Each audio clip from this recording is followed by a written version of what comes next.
Welcome back to SK1 back again with another video of mine. And आज हम लोग फिर से मैथमेटिक्स पे आ चुके हैं क्योंकि अब फिजिक्स के बाद सीधे आपका मैथमेटिक्स का एग्जाम होने वाला है। एंड मैंने आपको बताया था कि श्योरली हम लोग फिजिक्स के कुछ चैप्टर्स कवर करेंगे फिजिक्स के एग्जाम से पहले। एंड हम लोगों ने कुछ चैप्टर्स किए भी क्योंकि फिजिक्स काफ़ी ज़्यादा लिंक्ड होता है एक दूसरे से। सो आई सर्टेनली थिंक कि फिजिक्स में ऐसा नहीं है कि आप सीधे इलेक्ट्रोमैग्नेटिक वेव्स कवर कर लोगे without studying electromagnetic induction and all the electricity and all the other electricity and magnetism. Mathematics में हम लोग एक ऐसा पर्टिकुलर काइंड का टॉपिक पिकअप कर सकते हैं and we can go ahead.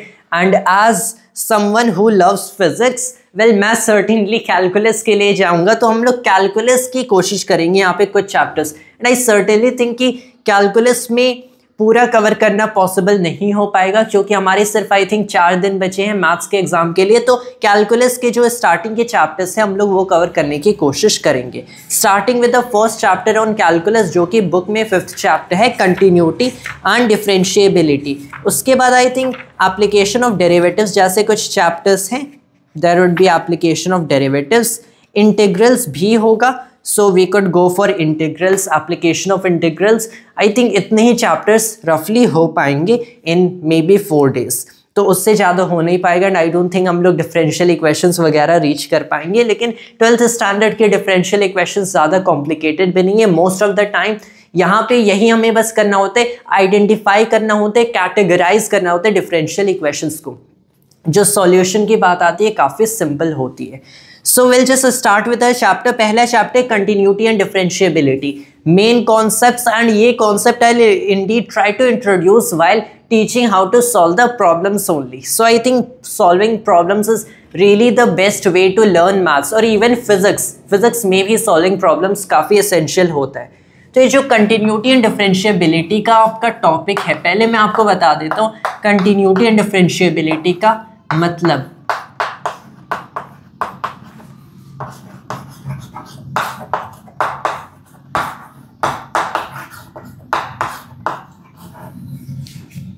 तो आई थिंक आपने 11th स्टैंडर्ड में लिमिट्स पढ़ा होगा, अगर नहीं भी पढ़ा so it goes like this. आपके पास कोई भी फंक्शन है, तो मैंने एक फंक्शन एस्यूम किया है। मान लो मेरे पास एक फंक्शन है f ऑफ x, इसका आर्ग्यूमेंट x है, मतलब आपके पास एक ऐसा एक्सप्रेशन है जो कि x पे डिपेंड करता है। एंड जैसे आपने x को चेंज किया ये एक्सप्रेशन चेंज हो गया। सो अगर एक एग्जाम्पल मैंने कंसिडर किया तो एक फंक्शन ऑफ x का एक एग्जाम्पल होगा x² - 2। तो मेरे पास एक एक्सप्रेशन है जो कि x पे डिपेंड करता है किसी भी मैनर में। sin x का एक फंक्शन है, तो साइन फंक्शन है आपके पास, cos x भी एक फंक्शन है। एंड कोई भी ऐसी चीज़, कोई भी ऐसा एक्सप्रेशन जो कि उस पर्टिकुलर चीज़ पे डिपेंड करेगा, उस वेरिएबल पे डिपेंड करेगा, वो उस वेरिएबल का एक फंक्शन है। तो मेरे पास एक फंक्शन है x² - 2। अगर मैंने इसे प्लॉट करने की कोशिश किया, हाउ डज इट गो, तो मैं इसे प्लॉट करने की कोशिश करूंगा। उसके लिए मैं क्या करता हूँ, मैं एक ऐसा ग्राफ बना लेता हूँ। यहाँ पे मेरे पास f ऑफ x है, यहाँ पे x है।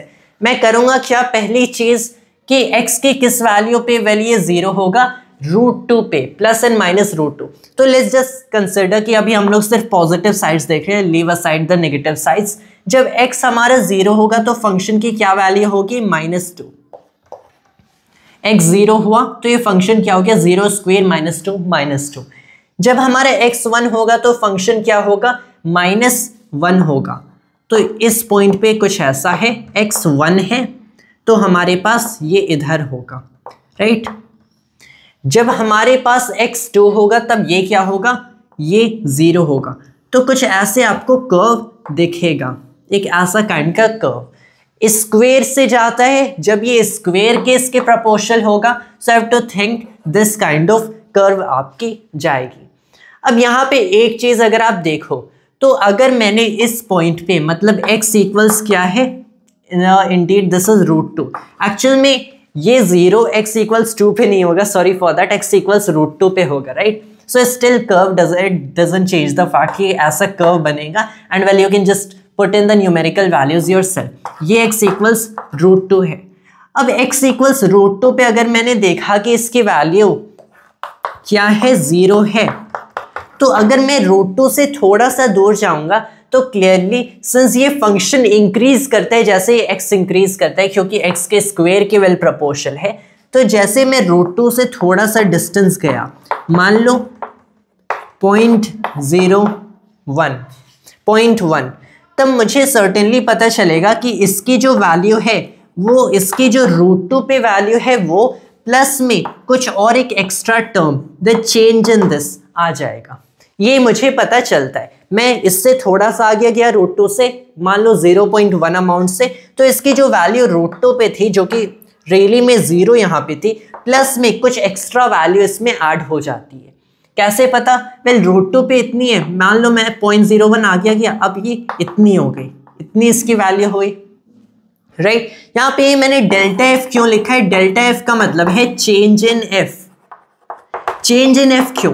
क्योंकि हम लोग इसके आर्ग्यूमेंट को चेंज कर रहे हैं। पहले इसका आर्ग्यूमेंट, पहले यहाँ पे हम लोगों ने किस पे इवैल्यूएट किया था? रूट 2 पे इवैल्यूएट किया। अब मैंने इसे रूट 2 + 1 पे फाइंड आउट किया। सो हम लोगों ने रियली में इसको चेंज किया है, इसके आर्ग्यूमेंट को चेंज किया, मतलब फंक्शन भी चेंज होगा, क्योंकि मैंने बताया कि ऐसा एक्सप्रेशन जो कि अपने आर्ग्यूमेंट पे समहाउ डिपेंड करता है कि and that is how you से कि ये उसका फंक्शन है, तो इसमें एक चेंज आएगा ही आएगा। उस चेंज को मैंने डेल्टा एफ लिखा। तो अब इसकी जो फाइनल वैल्यू होगी, कितना बाद की वैल्यू कितनी होती है, जो पहले इसकी वैल्यू थी प्लस में जितना चेंज आया, so final value equals initial plus change.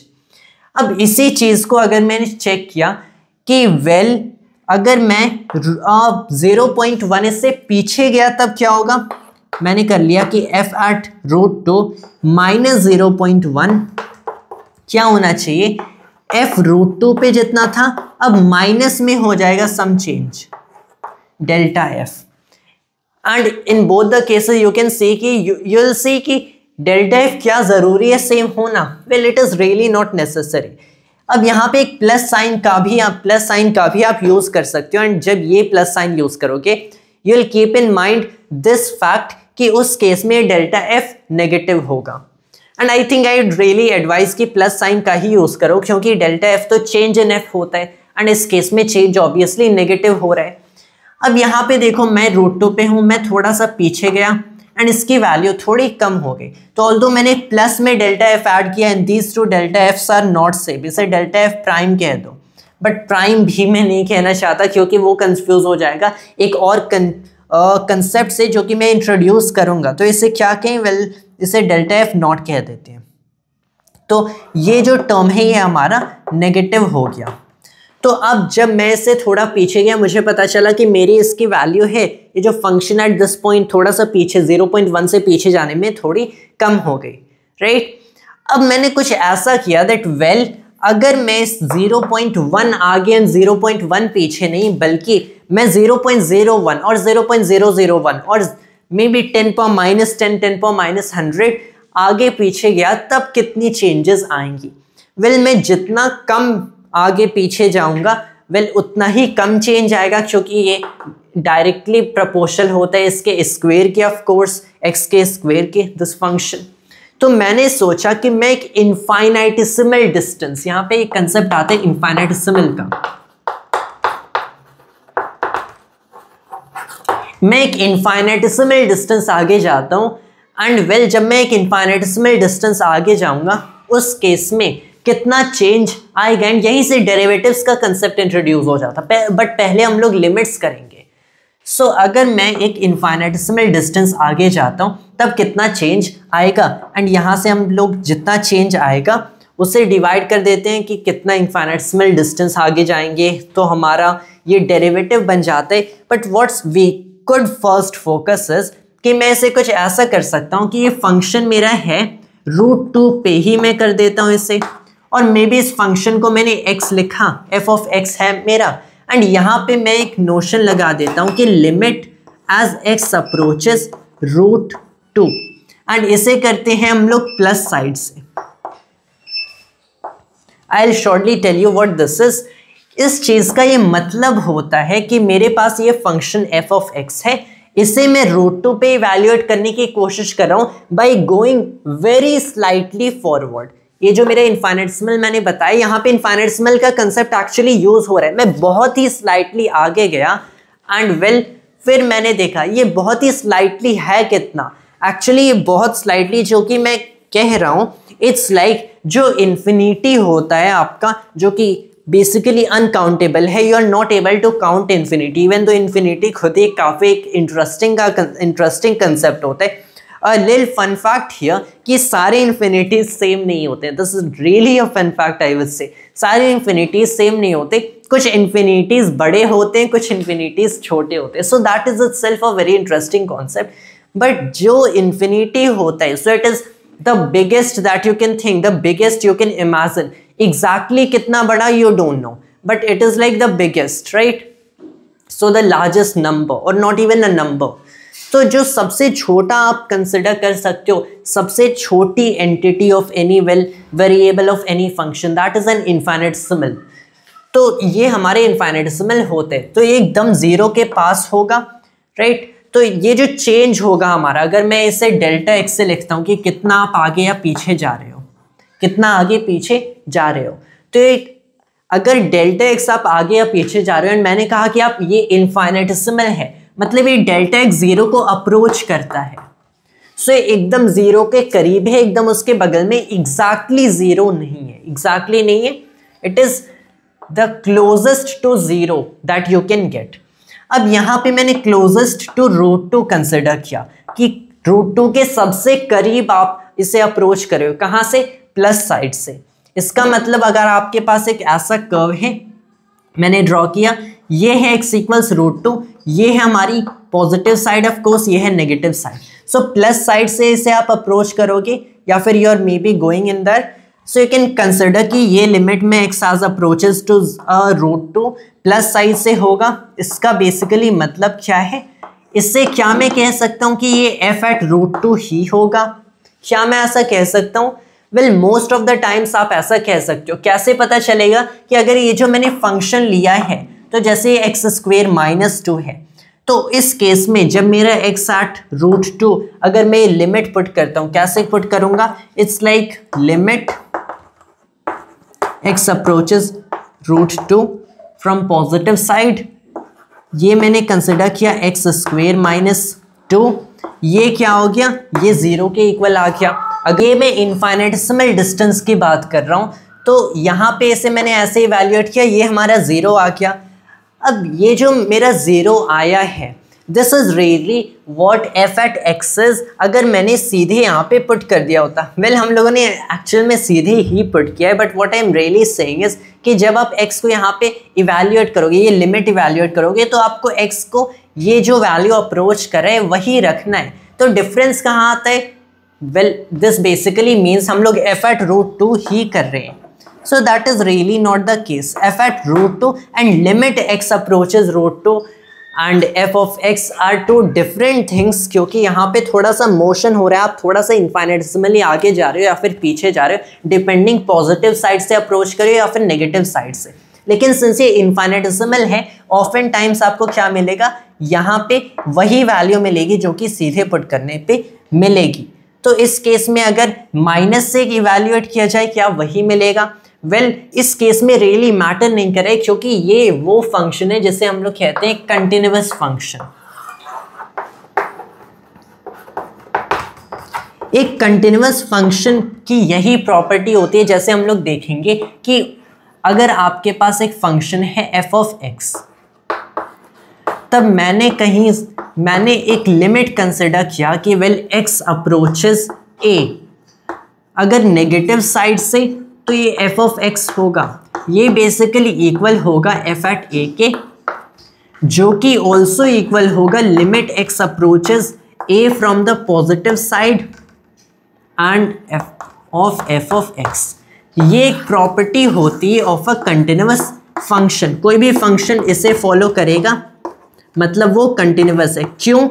मतलब उसके ग्राफ में कहीं ब्रेकिंग पॉइंट्स नहीं होंगे, उसके ग्राफ में कहीं ब्रेकिंग पॉइंट्स नहीं होंगे, वो एक स्मूथ, एक कंटिन्यूअस फंक्शन होगा।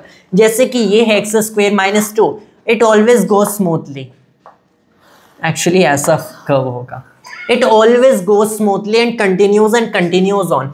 कुछ फंक्शंस ऐसे होंगे, आपको देखेंगे कि यहाँ पे एक ऐसा लाइन गया, फिर इस पॉइंट पे लाइन की वैल्यू यहाँ पे जो डिस्क्राइब हो रही है वो नहीं होगी, बल्कि कुछ ऐसे होगी।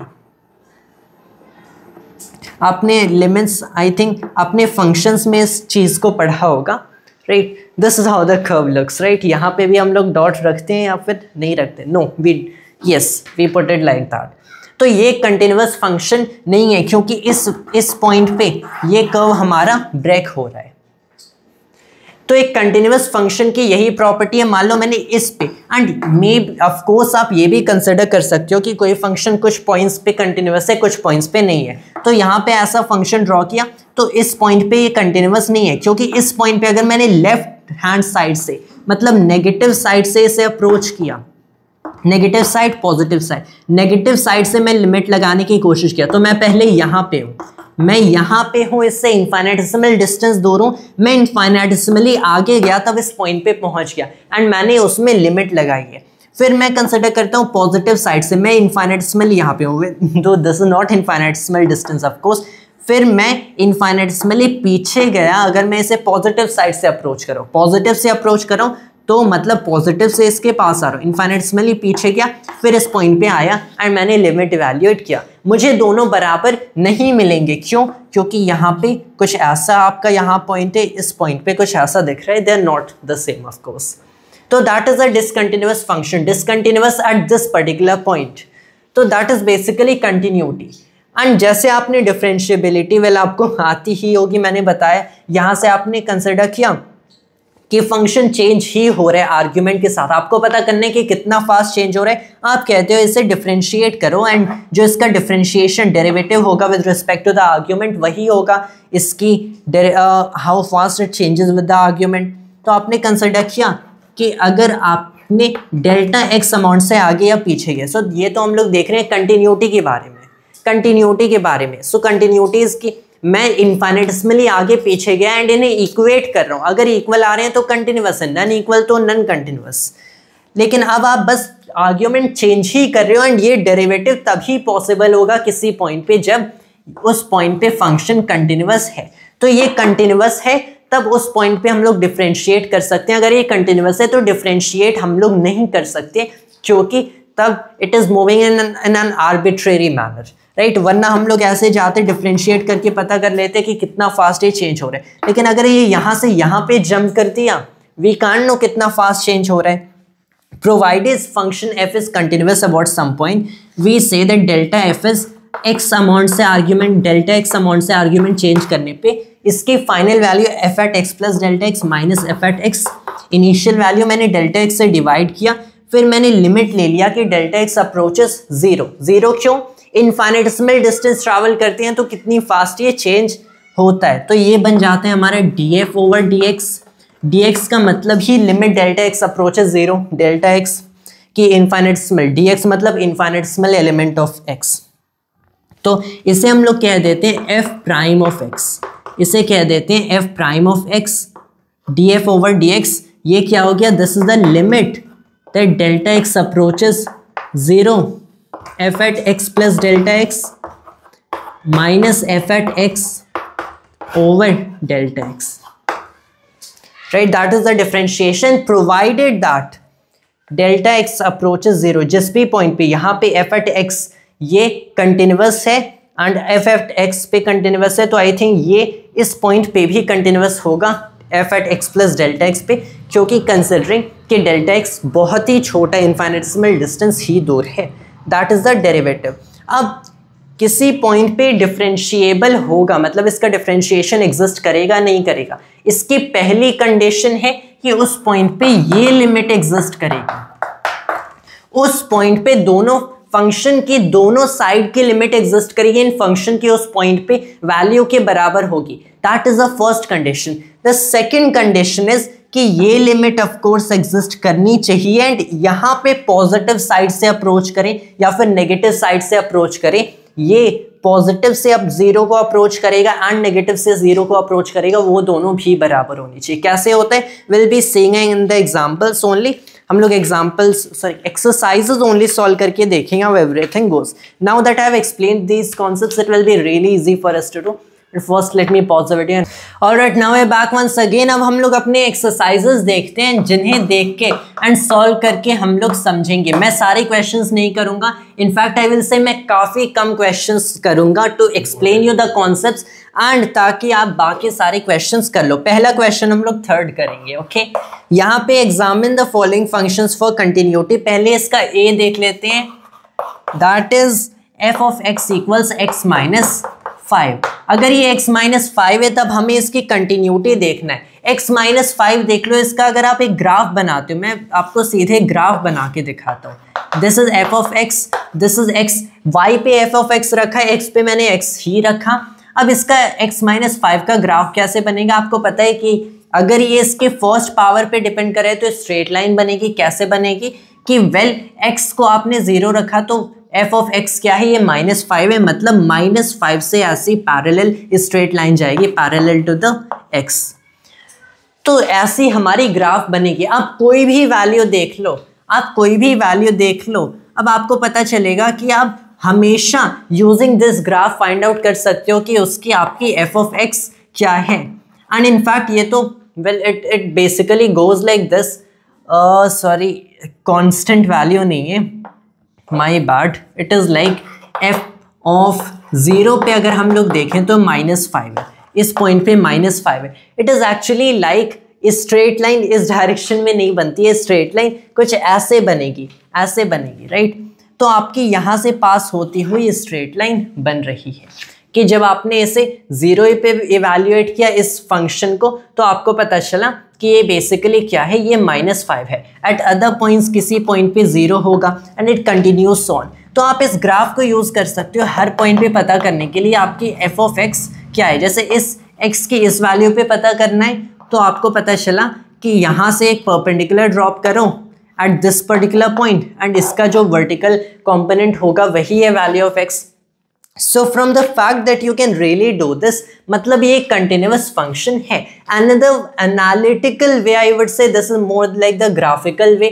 Analytical way आप इससे आपको बस ये reason करने कुछ ऐसा कि अगर f of x मैंने x माइनस 5 लिखा है तो आपने देखा कि x की आपके पॉजिटिव वैल्यूज हो या फिर नेगेटिव वैल्यूज हो, पॉजिटिव हो या फिर नेगेटिव हो या फिर 0 हो और ग्रेटर देन 5 हो और lesser than 5. Just the fact कि यहाँ पे ऐसी कोई एक्स्ट्रा कंडीशंस आप पे इम्पोज नहीं की गई है बल्कि आपको बता दिया x माइनस 5 है. इसका मतलब ही ये है कि ये कंटिन्यूस फंक्शन है. बिकॉज अगर आपने इसके लिमिट इवैल्यूएट करने की कोशिश की सो it's like the limit x approaches what x approaches 5 for instance. इसी वैल्यू पे देख लेते हैं तो अगर नेगेटिव साइड से अप्रोच कर रहा है, नेगेटिव साइड से इस पॉइंट पे f ऑफ x, तो आपको पता चला यहाँ पे आपने 5 रखा, ये 0 मिल गया विच इज़ रियली, जो कि आपको सीधे 5 रखने पे ऑब्वियसली मिलता है.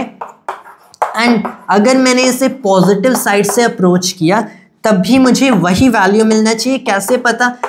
हम कैसे पता करें कि हम इसे नेगेटिव से या पॉजिटिव से अप्रोच करें?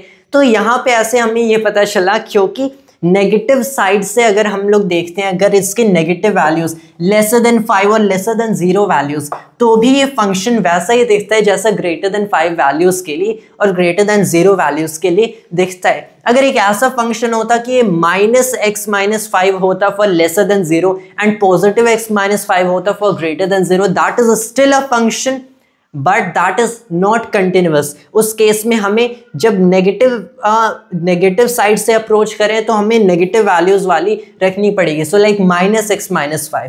पॉजिटिव साइड से अप्रोच करें तो पॉजिटिव फंक्शन रखना पड़ेगा. So just the fact that it is basically the same expression for all such values, मतलब कंटिन्यूअस फंक्शन है. We understand that. तो ऐसे हम लोग अंडरस्टैंड कर सकते हैं. इसका d मैं ले लेता हूँ. Consider d. This is the function f of x mod of x minus 5. Mod of x minus 5 आपने पढ़ाई होगा I think relations and functions में. It is like this. ये x minus 5 के इक्वल होगा अगर x बेसिकली क्या है, x है आपका ग्रेटर देन 5 एंड ये x minus 5 के इक्वल होगा अगर आपका है x लेसर देन 5, राइट.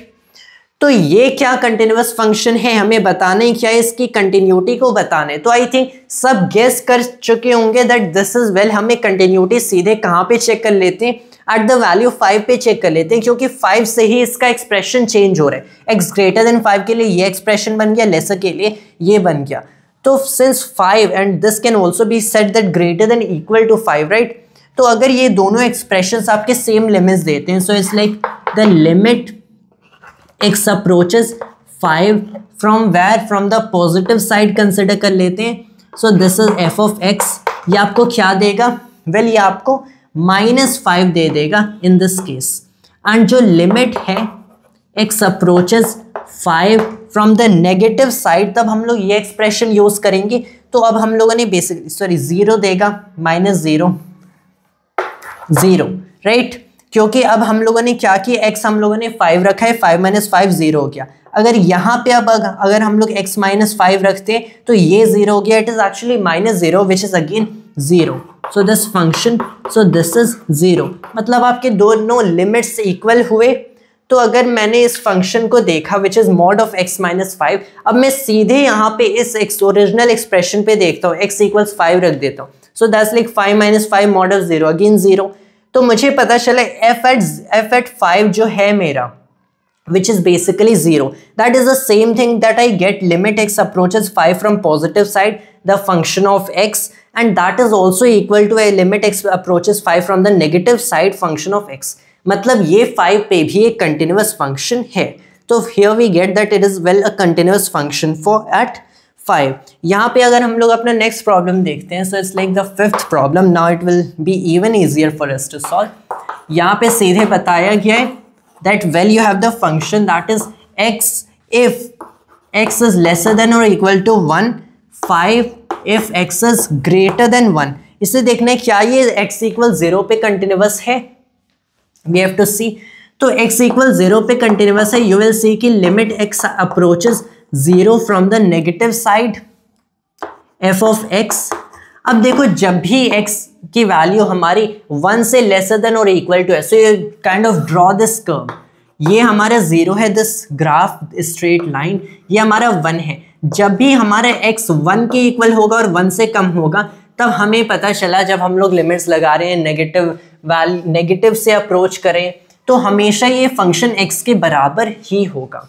सो जब हम लोग इस 0 को नेगेटिव साइड से अप्रोच कर रहे हैं, मतलब यहाँ से इस पॉइंट से अप्रोच करें, तो यहाँ पे भी ये फंक्शन कैसा जाता है, x के इक्वल होता है। एंड जिस साइड से अप्रोच करें नेगेटिव साइड से, वहाँ पे भी फंक्शन x के इक्वल है। जहाँ पे 0 पे जा रहे हैं उस साइड पे भी ये x के इक्वल है, क्योंकि 1 से कम पे तो सारे पे x के ही इक्वल है। तो यहाँ पे भी x, यहाँ पे भी x। तो आपको पता चला that well x as limit x approaches 0 from the negative side f of x, you get कि ये x के इक्वल ही होगा at this value which is 0, right। यही अगर मैंने पॉजिटिव साइड से अप्रोच किया, अब आपको पता चला कि मैं 0 से बस थोड़ा सा आगे डिस्टेंस से आता हूँ, कि 0 से इन्फिनिटेसिमल डिस्टेंस आगे है एंड वहाँ से मैं पीछे आता हूँ 0 पे। एंड द फैक्ट कि 1 से कम जितने भी ऐसे डिस्टेंस है वहाँ पे x ही होगा। सो बेसिकली यू गेट कि 0 से जस्ट थोड़ा सा आगे भी x होगा। मतलब आपने सीधे अंडरस्टैंड किया that well this is also x, तो मैंने x के यहाँ पे सीधे 0 रख दिया, दिस इज ऑल्सो 0। अब अगर मैं f at x जो कि मेरा x दिख रहा है वहाँ पे सीधे मैंने 0 भी रख दिया, सो दैट इज अगेन 0। मतलब ये at x = 0 कंटिन्यूअस है। नेक्स्ट चीज अगर देखें at x = 1 क्या ये कंटिन्यूअस है? वेल x = 1 पे अगर देखा जाए, so it's like the limit as x approaches 1 from the negative side f of x। तो यहाँ पे 1 है, 1 से जितने कम होंगे वहां पे क्या हुआ, वहां पे ये x के इक्वल हुआ, राइट। तो अगर 1 से कम पे ये x के इक्वल हुआ which is what we can certainly put right here, तब मैंने ये अंडरस्टैंड किया कि इस केस में x में क्या रखूंगा, 1 रखूंगा, तो ये लिमिट 1 के इक्वल हुआ। यही चीज अगर अप्रोच किया जाए पॉजिटिव साइड से, तो 1 से थोड़ा भी आगे या फिर जितना भी आगे हम लोग जाते हैं, तो ये सडनली फंक्शन एक कंटिन्यूअस फंक्शन बन जाता है। क्या बनता है? 5। सो जैसे मैं पॉजिटिव साइड से अप्रोच करने की कोशिश कर रहा हूँ, इससे थोड़ा सा आगे ये फंक्शन क्या है, पूरा 5 है, इस पॉइंट पे 5 है। तो यहाँ से मैं इधर आया, पीछे आया, एट द पोजीशन 1 मुझे पता चला ये 5 है, तो कोई सब्स्टिट्यूशन करने की ज़रूरत नहीं है, क्योंकि कंटिन्यूअस से सीधे 5 लिखेंगे। They are not equal to each other, मतलब this is how a discontinuous function looks like analytically. तो this function is discontinuous at x equals 1. इस पॉइंट पे डिसकंटिन्यूअस होगा. at x equals 2, यहाँ पे मेरे पास 2 है. 2 पे अगर हम लोग देखें तो लेफ्ट साइड से आएंगे तो ये कितना होगा, ये पूरा फंक्शन 5 के जैसे दिखता है क्योंकि 1 से हर पॉइंट आगे 5 है. तो 2 से थोड़ा सा पीछे जो होगा वहां से आएंगे द नेगेटिव साइड से तो ये 5 होगा. 2 के थोड़े से आगे भी ये 5 ही होगा तो वहां से आएंगे वहां से भी 5 होगा. तो आपको पता चला कि इस पॉइंट पे भी ये कैलकुलेशन से जो कि मैंने अभी किया ये कंटिन्यूअस होगा. ये फंक्शन कंटिन्यूअस है 0 and 2 पे, डिसकंटिन्यूअस है 1 पे. That we have solved this problem. We can certainly proceed further, but first of all let me pause the video and rub on. Alright, now we are back once again. अब हम लोग अपना next problem देखते हैं. यहाँ पे जो find all points of discontinuity of f where f is defined by, इन प्रॉब्लम्स को देखते हैं. कोई एक क्वेश्चन सेलेक्ट करते हैं. I think it has to be either 7th और 8th, इनमें से ही कोई सॉल्व करते हैं. सो इट्स लाइक मैं सॉल्व करूंगा 7th प्रॉब्लम फॉर इंस्टेंस. तो ये एफ ऑफ एक्स हमें बताया गया है. Another problem like that, mod of x plus 3 if x is lesser than or equal to -3. यहाँ पे है -2x if -3 is lesser than x which is lesser than 3, and 6x plus 2 if x is greater than or equal to 3. Right, तो सारे points of discontinuity बताने हैं where f is defined by this. तो हमें पता है कि जिस पॉइंट्स पे ये जो एक्सप्रेशन होता है ये चेंज करते हैं, उन्हीं पॉइंट्स पे, जरूरी नहीं है कि डिसकंटिन्यूअस होगा, कंटिन्यूअस हो भी सकता है, लेकिन उन्हीं पॉइंट्स पे डिसकंटिन्यूअस होगा. अगर ये डिसकंटिन्यूअस है उन पॉइंट्स पे होगा. तो एक्सप्रेशन किन पॉइंट्स पे चेंज करते हैं, -3 पे एंड 3 पे. तो इन पॉइंट्स पे हमें देखना है. तो इसे मैं लेबल कर देता हूं as f1, f2 and f3. f1 for x lesser than -3, f2x for between -3 and 3, and f3x for greater than 3, greater than equal to 3. तो मैंने इन एक्सप्रेशंस को लेबल कर दिया. तो पहली चीज हम लोग देखें, द लिमिट x अप्रोचेस, क्या x approaches -3 from the negative side, from the negative side मतलब इस फंक्शन की साइड से, राइट, पीछे से. तो यहाँ पे इसे हम लोग देखेंगे f1x ये इक्वल होना चाहिए अगर ये -3 पे कंटिन्यूअस है. Limit x approaches -3 from positive side f2 of x. 2 of x क्यों रखेंगे, क्योंकि x बेसिकली -3 से ग्रेटर है. जब x -3 से ग्रेटर होता है तो इसका एक्सप्रेशन इस फंक्शन का -2x होता है. एंड फ्रॉम द फैक्ट कि जब हम इसे पॉजिटिव साइड से अप्रोच करें, मतलब x की वैल्यू इस वैल्यू से थोड़े से आगे से अप्रोच करें, सो that is certainly greater than -3, right. तो अभी एक्सप्रेशन अब -2x बन गया. तो लेकिन जब x हमारी -3 से कम है, so that certainly means negative side, right. जब नेगेटिव साइड से इस फंक्शन को, इस नेगेटिव साइड से इस लिमिट को अप्रोच कर रहे हैं, -3 को अप्रोच कर रहे हैं, इसका मतलब हम लोग अभी -3 से थोड़ा सा पीछे हैं. तब इसका expression mod of x plus 3 होगा. सो दिस शुड इक्वल और नॉट डिपेंडिंग, कंटिन्यूअस है नहीं है, limit x approaches -3 from positive side f2x. तो पहले इस लिमिट को देखते हैं, ये क्या होगा. -3 मैंने इस फंक्शन में रखा. अब यहाँ पे ये भी काफ़ी इंटरेस्टिंग हो जाता है कि मॉड ऑफ x प्लस 3, इससे दो फंक्शंस में डिवाइड कर सकते हैं, -x plus 3 and x plus 3, right. इसे भी दो पार्ट्स में डिवाइड कर सकते हैं.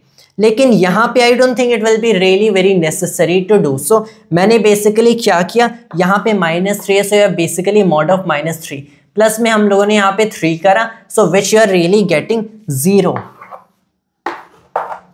यहाँ पे इस चीज को अगर आपने देखा तो -2 है, यहाँ पे आपने -3 रखा, so you are getting 6 right here.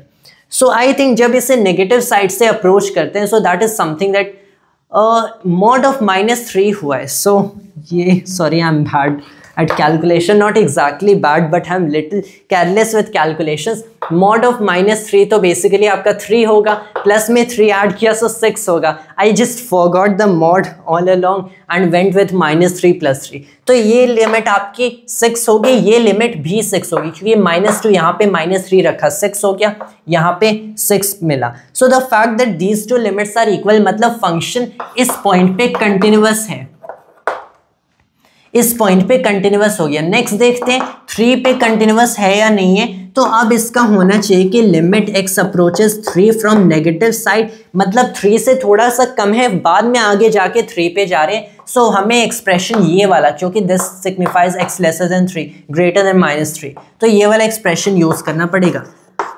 And this should basically equal limit x approaches 3 from positive side, मतलब थोड़ा सा आगे है तो ये एक्सप्रेशन यूज करना पड़ेगा. That is for x greater than equal to 3 f3x. तो हमें पता चला ये क्या है, ये बेसिकली यहाँ इस एक्सप्रेशन में अगर मैंने 3 रखा है सो इट बेसिकली बिकम्स -6. ये क्या बनेगा, अब यहाँ पे अगर मैंने 3 रखा है सो दिस बिकम्स 20. तो the fact that these two are unequal मतलब ये फंक्शन हमारा डिसकंटिन्यूअस हो जाएगा at this particular value as long as मैंने यहाँ दूसरी कोई सिली मिस्टेक नहीं किया in the calculation. So here you get the general idea of this. हमें बेसिकली जिस रीजन में है नेगेटिव साइड में positive greater than lesser than, उस एक्सप्रेशन को रखना है एंड इस लिमिट को इवैल्यूएट करना है एंड हमें पता चलेगा दोनों लिमिट्स इक्वल हैं left hand side right hand side की, तब लिमिट एग्जिस्ट. वेल ये जो लिमिट्स एग्जिस्ट करी कंटिन्यूअस फंक्शन की है वरना डिसकंटिन्यूअस फंक्शन की है. सो आई थिंक ये प्रॉब्लम हम लोगों ने सॉल्व की. यहाँ पे कोई दूसरा प्रॉब्लम नहीं है सॉल्व करने के लिए एंड ये हम लोग सब सॉल्व कर लेंगे. Let's get to 17th problem here. अब ये find the relationship between a and b so that the function f defined by f of x ax plus 1 for x is lesser than 3 and bx plus 3 for x greater than 3 is continuous at x equals 3. इस point पे continuous अगर बता दिया गया है तब f and a and b का क्या रिलेशन है. तो इस केस में हम लोग सीधे लिमिट्स इंपोज करते हैं. जब x इक्वल्स 3 को नेगेटिव साइड से अप्रोच करेंगे तो इस एक्सप्रेशन को यूज करेंगे. सो इट्स लाइक यहाँ पे अब मैंने 3 रखा है, सो 3a plus 1 ये इक्वल है सिंस द फंक्शन कंटिन्यूअस है टू दैट ऑफ पॉजिटिव, तब यहाँ से अप्रोच करेंगे तो 3b plus 3. इसका मतलब क्या हुआ that 3a minus 3b equals 2, मतलब a minus b equals 2/3 और a equals b plus 2/3. इस केस में ये रिलेशन होगा a एंड b के बीच में, दैट इज द रिलेशन. तो आई थिंक ये प्रॉब्लम भी सॉल्व हो चुका है. यहाँ पे और हमारा कौन सा प्रॉब्लम हमें सॉल्व करना चाहिए? We could certainly go ahead. I don't think there is any more other problem that needs to be solved in this exercise. That will be enough for understanding at least the general idea behind this exercise. इसके आगे सीधे हम लोग 5.2 पे जाएंगे, but again first I'll pause the video and rub all of it. उसके आगे we can proceed. Alright, now we're back once again. 5.2 देखते हैं. This is basically differentiation, so we can quickly wrap it up. पहले second question देखेंगे. तो यहाँ पे मेरे पास सेकंड क्वेश्चन है cos ऑफ sin x. आपको पता है कंसिडरिंग आपने फिजिक्स किया ही है तो आपको डिफरेंशिएशन आती ही होगी, एटलीस्ट ये फॉर्मूलाज चेन रूल अप्लाई होगा. इट्स x डेरिवेटिव अगर देखा जाए, इसका x डेरिवेटिव हमें x के साथ ही निकालना है. सो इट गोज लाइक, मैंने इस यहाँ पे चेन रूल लगाया एंड आई थॉट कि मैं cos of sin of x को पहले बेसिकली क्या करूँगा, sin ऑफ x के रिस्पेक्ट में डिफरेंशिएट कर दूंगा एंड उसे मैंने मल्टीप्लाई किया साइन ऑफ x के differentiation with respect to x से. Right, you can see how these can even these terms can cancel out and आपको ओरिजिनल मिला. तो अगर आपका कॉस ऑफ कोई आर्ग्यूमेंट है उसका differentiation with respect to its argument is minus sine of that, so यहाँ पे minus sine of sine x हो गया, टाइम्स में आपका क्या हुआ साइन का डेरिवेटिव cos. तो यहाँ पे cos x which basically becomes minus cos x times sin of sin x, and sin of sin x sin square x के इक्वल नहीं होते, ये बात हमेशा याद रखना. sin of sin x doesn't equal sin square x, क्योंकि sin square का लिटरल मतलब होता है sine x times sine x, लेकिन यहाँ पे साइन एक्स खुद साइन की यहाँ फंक्शन की आर्ग्यूमेंट है। तो इस पे एक और प्रॉब्लम हम लोग देख सकते हैं। वेल कंसिडर कि हम इसका कॉस ऑफ रूट एक्स, एक प्रॉब्लम देखते हैं कॉस ऑफ रूट एक्स। तब इस कॉस ऑफ रूट एक्स को कैसे करेंगे?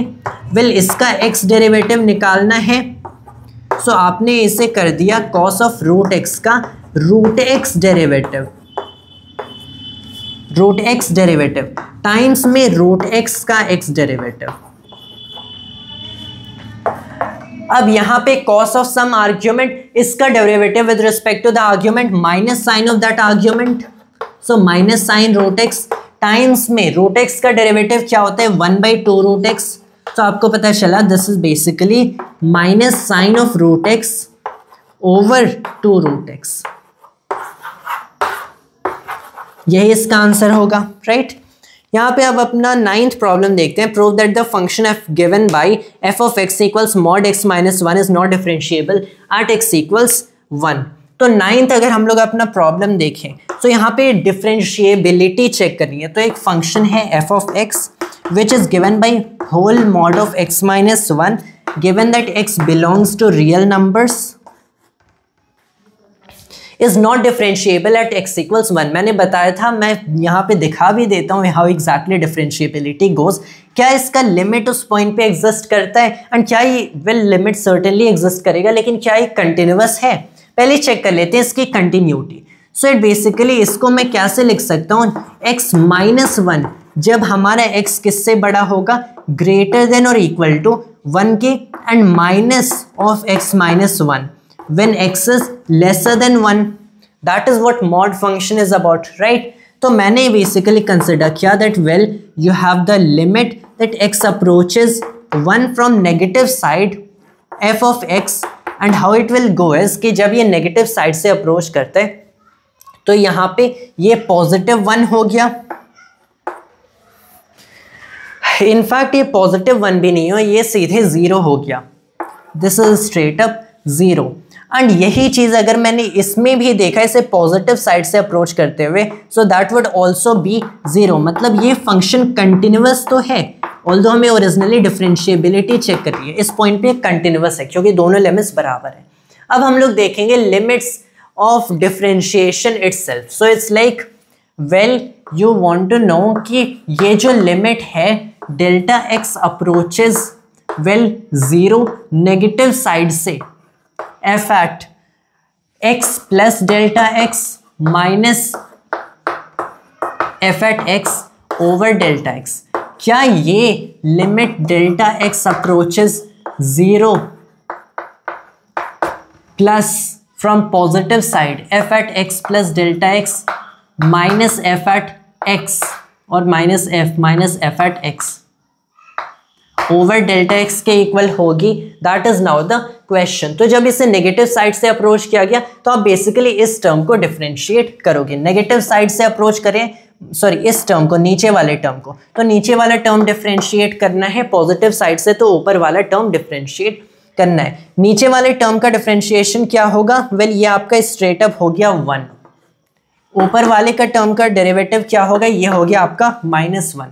दोनों बराबर नहीं है, मतलब x इक्वल्स 1 पे आपका ये जो function f of x which is whole mod of x minus 1 differentiable नहीं है। ये आपका डिफरेंशिएबल नहीं है। That is how differentiability goes. So I think हमारा सेकंड एक्सरसाइज में भी सारे इंपॉर्टेंट प्रॉब्लम्स रैप अप कर लिए। We could go third but first of all I will rub all of it. Alright, now we back once again. हम लोग 5.3 exercise देखते हैं। Find dy by dx in the following. ये सारे exercises given हैं, सारे प्रॉब्लम्स 15, ऑफ कोर्स 15 नहीं, हम लोग ज़्यादा से ज़्यादा 2-3 प्रॉब्लम सॉल्व करेंगे, मे बी 4। तो मैं यहाँ पे कौन सा क्वेश्चन देखता हूँ? 4th प्रॉब्लम देखते हैं। X y plus y square equals tan x plus y. तो दो फंक्शंस जो कि बराबर हैं, दैट इज द केस कि x एंड y के दो फंक्शंस हैं जो कि इक्वल हैं। तो यहाँ पे dy by dx क्या होगा? ये कैसा क्वेश्चन है? well what you have to basically do is कि दोनों side of the equation x के साथ डिफरेंशिएट कर दो। इस साइड डिफरेंशिएट करोगे तो x y product rule apply करो, x टाइम्स y का derivative dy by D x plus अब y टाइम्स में हो गया x का derivative dx by D x 1, so y plus में y स्क्वेयर का x डेरिवेटिव क्या होगा, वेल y स्क्वेयर का y के रिस्पेक्ट में डेरिवेटिव टाइम्स y का x के रिस्पेक्ट में derivative, chain rule again, so plus 2y dy by dx which should equal, अब यहाँ पे tan x का डेरिवेटिव क्या होगा, so as far as I can remember it is sec square x, so sec square x, अब ये sec square x हम लोगों ने लिख लिया है सिंस x के रेस्पेक्ट में, so goes perfectly with plus dy by dx। अब हम लोग क्या करते हैं, dy बाई dx यहाँ पे कंसिडर कर सकते हैं, you have that dy by dx should well equal now sec square x minus y, over में आपका क्या हो गया, ओवर में हो गया x प्लस y, यहाँ पे x no here it is x plus 2y plus 1,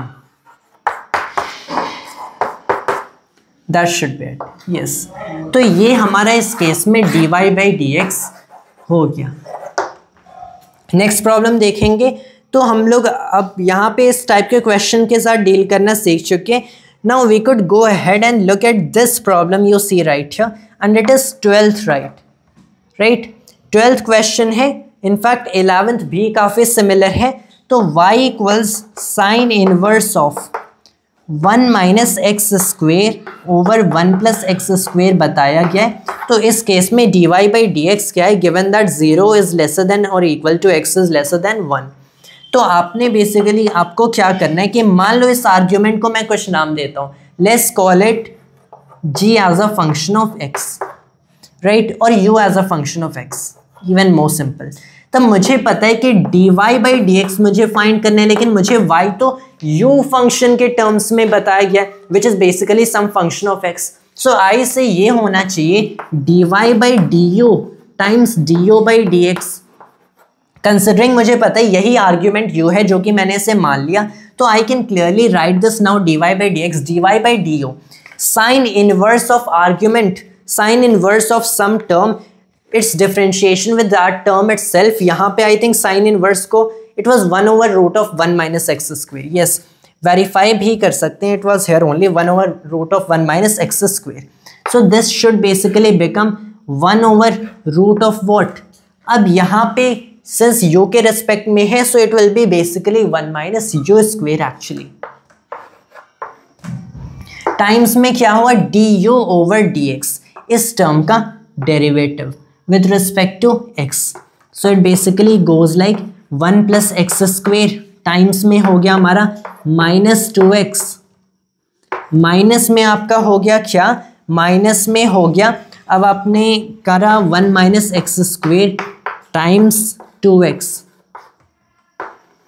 divided by में 1 प्लस एक्स स्क्वेयर का होल स्क्वेयर। तो ये जो आपका टर्म होगा यही होगा, इसे सिंप्लीफाई भी किया जा सकता है, it could be simplified like minus 2x से कॉमन ले लिया 1 प्लस एक्स स्क्वेयर, इससे ये टर्म कैंसिल हो गया, ये माइनस 4x के इक्वल आएगा राइट, गिवन दैट ये माइनस 4x के इक्वल आ जाएगा, इट्स लाइक माइनस 4x। अब यहाँ पे root of 1 minus u square आप सर्टेनली इवैल्यूएट कर सकते हो, यू स्क्वेयर क्या है, इस टर्म का square, so 1 minus x square का whole square divided by 1 plus x square का होल स्क्वेयर, इस like 1 plus x square whole square plus minus 1 minus x square whole square divided by में 1 plus x out of root, आप 1 plus x square out of root consider करके numerator में ले लो, इससे ये एक टर्म कैंसिल कर दो एंड तब आपको पता चलेगा minus 4x divided by 1 plus x square times में 1 ओवर रूट ऑफ, आपने लिख लिया 1 प्लस एक्स स्क्वेयर का whole square minus 1 minus x square का होल स्क्वेयर। ये जो लास्ट टर्म मैं बोल रहा हूँ इसे थोड़ा सा सिंप्लीफाई करके you can find whatever thing. अब that is the simplest of algebra which I am not going to have my time invested on, but I basically told you कि लास्ट चीज 1 plus x square whole square minus 1 minus x square whole square को बस simplify कर लो right. अब यहाँ पे 4th exercise देख लेते हैं, हियर गोज एक्सरसाइज 5.4, इसे मैं इरेज ही कर देता हूँ राइट। अब यहाँ पे हम लोग कौन सा क्वेश्चन सॉल्व करें? Let's just look at the second question only. Second question को अगर देखें तो हमें यहाँ पे डिफरेंशिएट करना है exponential of sine inverse of x. इसे कैसे डिफरेंशिएट करें? अगेन चेन रूल यूज होगा। सो इसका derivative with respect to x अब मैंने लिख दिया should be basically the derivative with respect to sine inverse x of exponential sine inverse x times the derivative of sine inverse x with respect to x. Exponential of any term uska with respect to that term derivative, well it basically goes like exponential of that term again. So exponential of sine inverse x times में sine inverse का as we used over here 1 over root of what this x argument है 1 minus x square, so it basically becomes over root of 1 minus x square. Chain rule again. यहाँ पे एक और problem देख लेते हैं। मैं यहाँ पे देख लेता हूँ फिफ्थ प्रॉब्लम, राइट।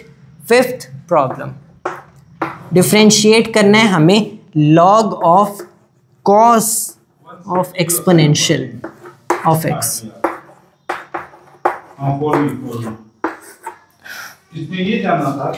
तब यहाँ पे फिर से हम लोग चेन रूल कंसिडर कर लेते हैं and we could consider, since अब हमें चेन रूल आई थिंक 2 बार अप्लाई करना पड़ेगा repeatedly. So you consider that well आपने डिफरेंशिएट किया with respect to cos of exponential x of log of cos exponential x times में आपने क्या कर दिया? आपने डिफरेंशिएट कर दिया पहले इस टर्म को। क्या? You put this term right here D cos of exponential of X. आपने इसे डिफरेंशिएट किया with respect to exponential, then exponential of X with respect to x.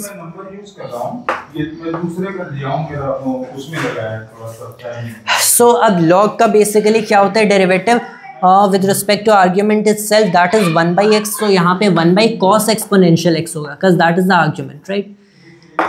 cos of exponential x times में इसका ये basically minus sin exponential x हो गया, तो minus sin exponential x times में ये exponential x ही होगा, तो इसे मैंने minus exponential x sine exponential X over cos exponential X, मतलब minus E power X tan of E power X लिख सकता हूँ, राइट। ये हम लोग लिख सकते हैं that we have solve the problem. तो आई थिंक 5.4 में भी आगे और कुछ नहीं बचा है। We could certainly proceed ahead and we'll proceed ahead, but first of all let me pause the video and rub all of it in the alright, now we're back once again। अब हम लोग अपने next problems proceed करते हैं। अब हम लोग कौन सा question solve करें? I think it should be, we should either be going ahead with maybe 8th problem or 10th problem, so let's just go ahead with 10th problem here।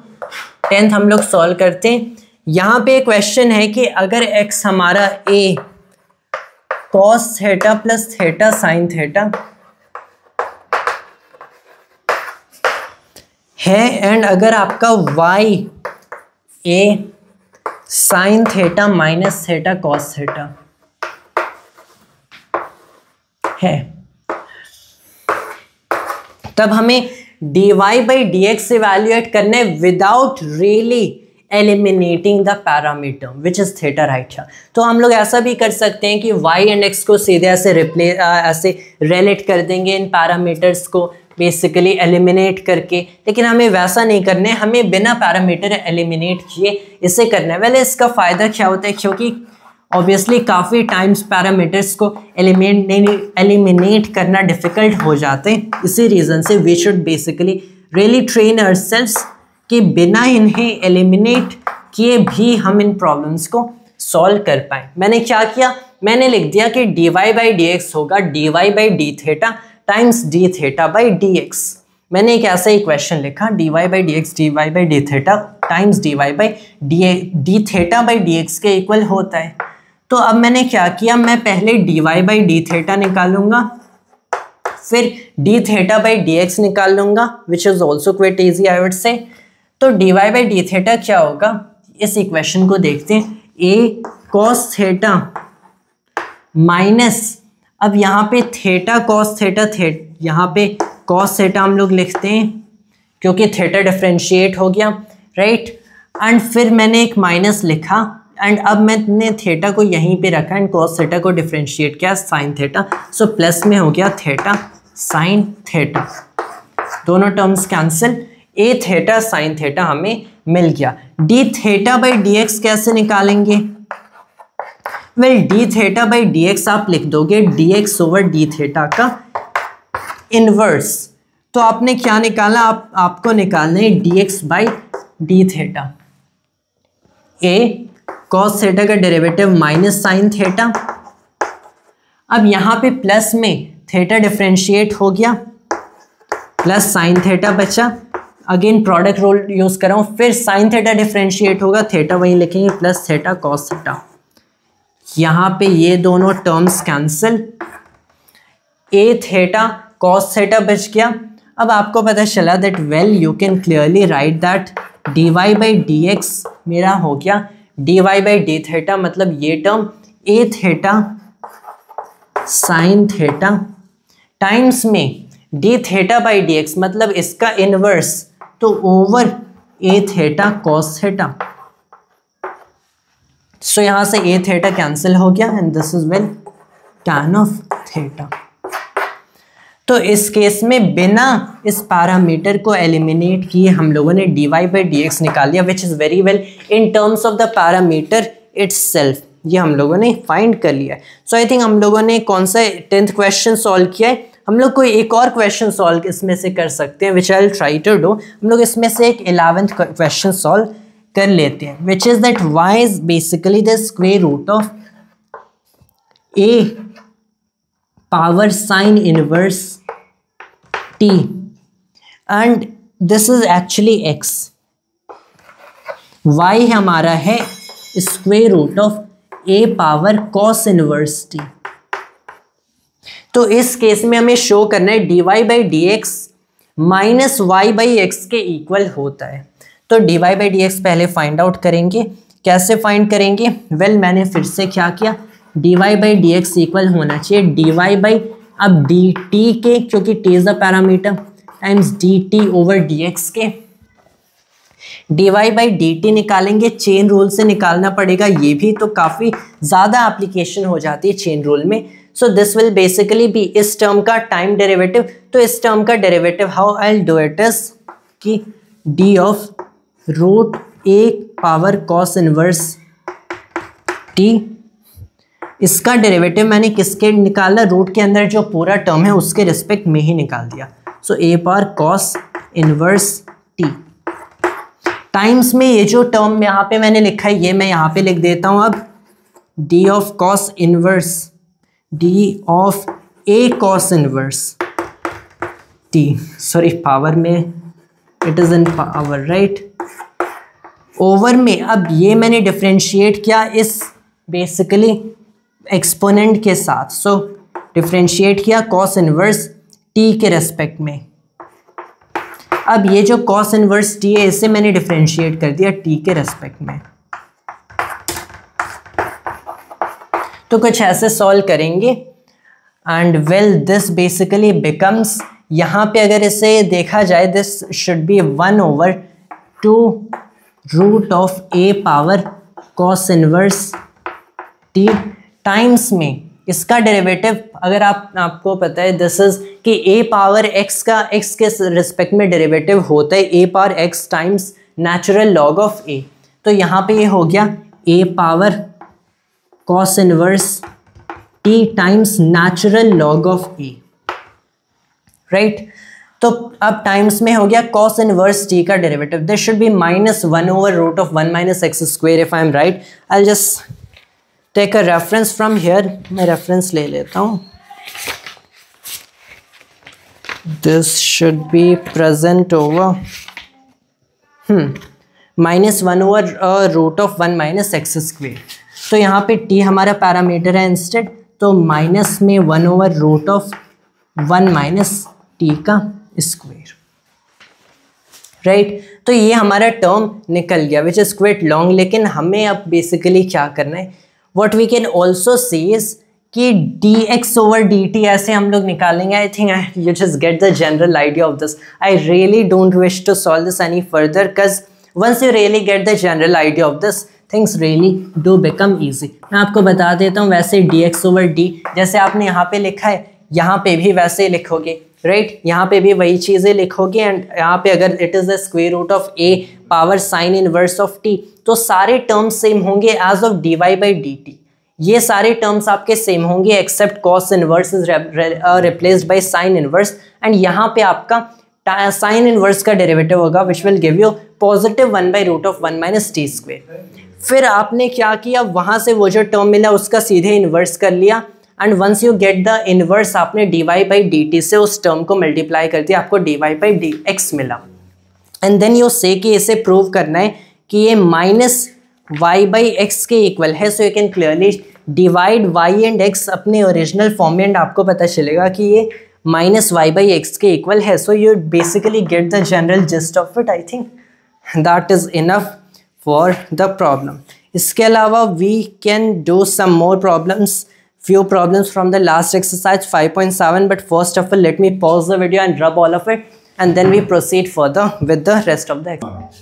Alright, now we're back once again and अब हम लोग अपनी 5.7 देख लेते हैं। यहाँ पे मैंने पहले देख लिया है। Well, 13th problem अगर हम लोग देखें, so it is basically like this that if y equals 3 cos log x, तो y equals 3 cos of log x plus 4 sin of log x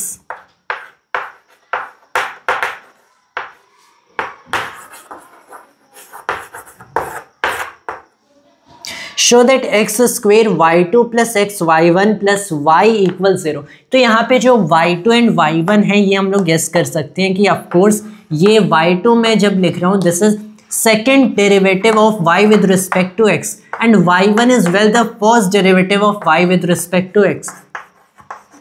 तो हमें क्या बताना है कि well we have to show that x square y2 plus x y1 plus y equals 0। तो पहले हम लोग ये डेरिवेटिव्स कैलकुलेट ही कर लेते हैं। y1 क्या होगा, the first derivative with respect to x, well this will basically be 3 times में। अब कॉस ऑफ दिस फंक्शन है तो मैं सीधे अब चेन रूल अप्लाई करता हूँ, इसे आर्ग्यूमेंट मान के यू विल कंसिडर एक माइनस साइन आ जाएगा, -3 sine of log of x, right. अब log x का डिफरेंशिएशन होगा 1 बाई एक्स, तो 1 बाई एक्स ये हम लोगों ने लिख दिया। प्लस में 4 हो जाएगा यहाँ पे cos ऑफ log x, फिर से हो गया हमारा 1 बाई एक्स। ये फर्स्ट डेरिवेटिव होगा। Second derivative will be like, अब यहाँ पे -3 तो कांस्टेंट है, 1 बाई एक्स का पहले डेरिवेटिव कर लेते हैं, 1 बाई एक्स का -1 बाई एक्स स्क्वेयर, तो ये हमारा हो गया 3 बाई एक्स स्क्वेयर। तो 3 sine of log x by x square, right. अब माइनस में 1 हो गया, साइन लॉग एक्स को अब डिफरेंशिएट करेंगे, सो -3 बाई एक्स, तो यहाँ पे माइनस में एक्स स्क्वेयर अभी भी आएगा कंसिडरिंग ये हो जाएगा, सो -3 cos of log x over x square, यही आएगा, राइट। अब वैसे यहाँ पे इसको डिफरेंशिएट करेंगे, सो प्लस में हो गया और it will B minus again 4 by x square, तो 4 cos of log x by में एक्स स्क्वेयर हो गया। अब डिफरेंशिएट फिर से कर देते हैं इस टर्म को, सो प्लस में हो गया।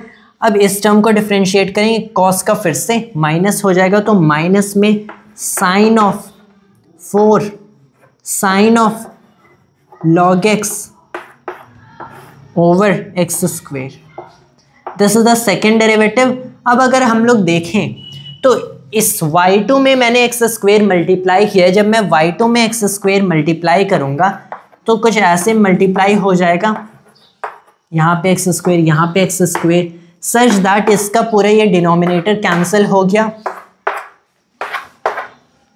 जब y1 में मैंने x मल्टीप्लाई किया, y1 में मैंने x मल्टीप्लाई किया तो इसका कुछ ऐसे डिनोमिनेटर कैंसिल हो गया।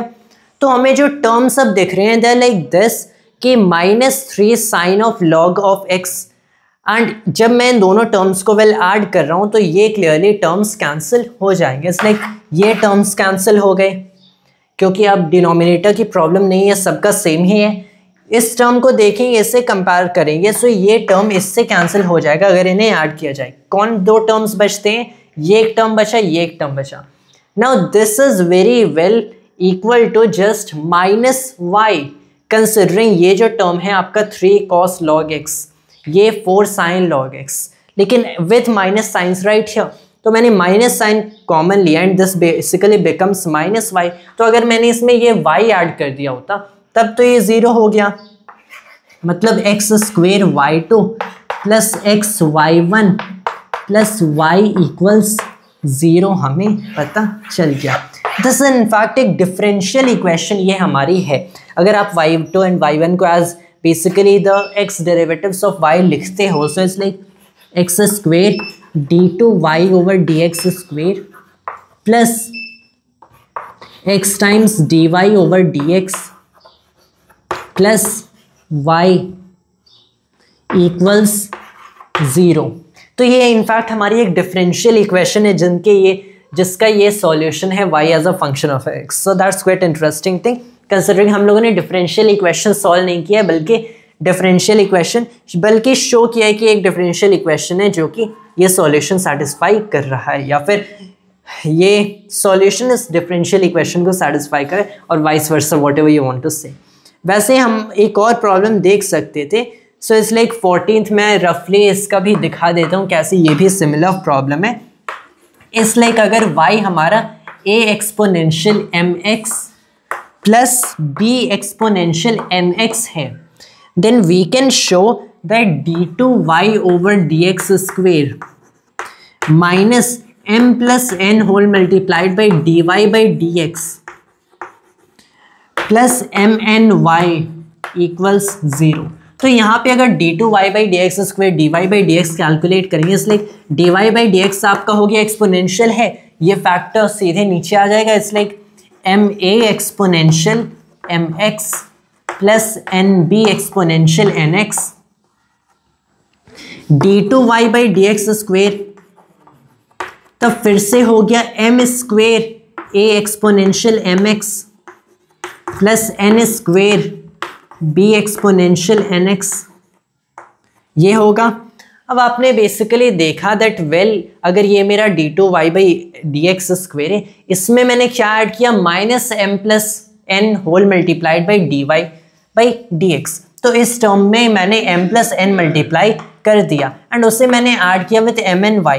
तो आपको ये ऐड करके फिर भी दिख रहा है, you will quickly see the patterns here कि कैसे ये डायरेक्टली बताते हैं that d2y by dx square plus m and y could well be written as m plus n times dy by dx, and arranging in this manner you get to say कि ये वाला equation hold कर रहा है, so which is very much like this। So that is basically how you are only going to, considering मैंने derivatives बता दिए, you can just carry out the algebra yourself। That is how you would go through that problem, and mean value theorem and all that stuff is not really part of the syllabus of this year's boards। So I think that would be all for today's video of mine। मैंने continuity and differentiability के सारे concepts मैंने आपको समझाए हैं and उनके हिसाब से problems भी कराए जो कि मुझे problems लगे कि important है एंड जिनसे आप इन concepts को सीख सकते हो एंड इन concepts को अपने दिमाग में बैठा सकते हो, because that's what really matters। So quite long video, but I think that would be fruitful and that would, if that is really beneficial to someone,